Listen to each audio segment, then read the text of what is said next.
So here's a thought question that's an important one, and it has to do actually with a process that is commonly observed in areas where the temperature shifts during the seasons, in the change of seasons.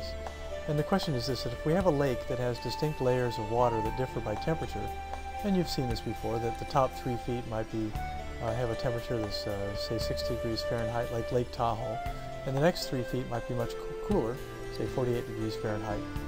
First, if there's no wind or current, how much mixing would we expect between these layers? And the second thing is, if we chill the top layer to 40 degrees Fahrenheit, what would happen? Now, just consider the second part of this for a minute. This is a common occurrence when we go from summer to fall, that we have a top layer of water that's been heated and has remained relatively stationary over the course of the entire summer, and then as the weather gets cooler and cooler, we chill the top layers to the point where they can become cooler than the layers that are just below.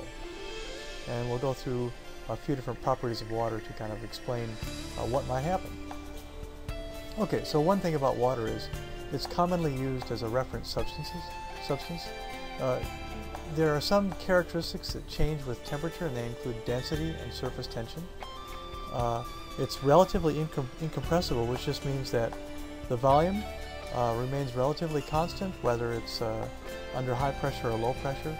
And that also means, because it's relatively incompressible, is that it transfers energy well. Finally, it's the universal solvent. It dissolves important solids and gases and transports them to different parts of the hydrologic cycle. As a reference substance, the bounds for the liquid state of water define the temperature measurement scales. As an example, the Fahrenheit and Celsius scales are both defined by the temperature range in which water is a liquid. So 0 degrees Celsius, for example, defines the freezing point for water. 100 degrees Celsius defines the boiling point for water. And between 0 and 100 degrees Celsius, water is a liquid. It also serves as a reference for specific heat and specific heat capacity. For example, the calorie is defined as the amount of energy that it takes to raise 1 cubic centimeter of water 1 degree centigrade. The Fahrenheit scale was developed by Gabriel Fahrenheit, who was a thermometer maker. He replaced the scale that was previously based on body temperature, and he divided the temperature range again into the difference between water in the solid state and the gas state into 180 degrees, with 32 degrees as the reference for ice. And this is the Fahrenheit scale. And it really, the Fahrenheit scale depended on changes in density of fluids, mercury and alcohol particularly. The centigrade scale was introduced in 1742 by Andreas Celsius, and it's a decimal system with 100 degrees difference between the solid and gas phases, and the reference temperature is 0 degrees at freezing. So here's a question: at what temperatures are Celsius and Fahrenheit readings the same? Turns out that they're the same at about negative 40 degrees, or at negative 40 degrees. There is the only place where degrees centigrade equals degrees Fahrenheit. Density changes with temperature. Density of water changes with temperature, and remember that density is defined as the mass per unit volume. The typically used density of water is 1 gram per centimeter cubed. So regardless of the temperature, most often what we use is the density of 1 gram per cubic centimeter. The actual range of densities is not much different than that. We go from about 1 to 0.987 grams per cubic centimeter, and the maximum density of water is at about 4 degrees centigrade.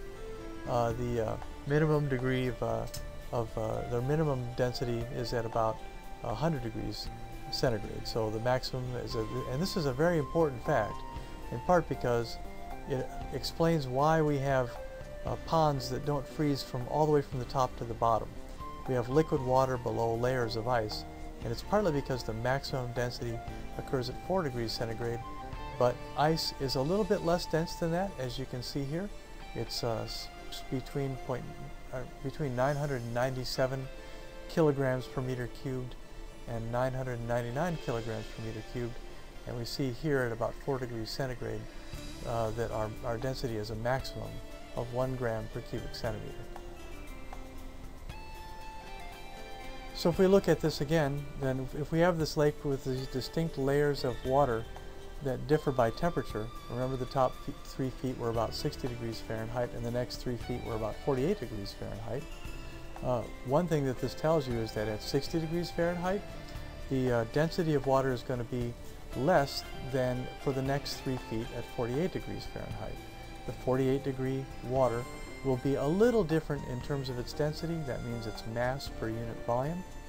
So if there's no wind or current, then we would not expect that much mixing between the layers. And in fact, if you swim in Lake Tahoe, you'll find that there is a distinct layer of warm water on the top, and if you stick your foot below it or dive below the top warm layer, you'll find that you're in a much cooler layer of water.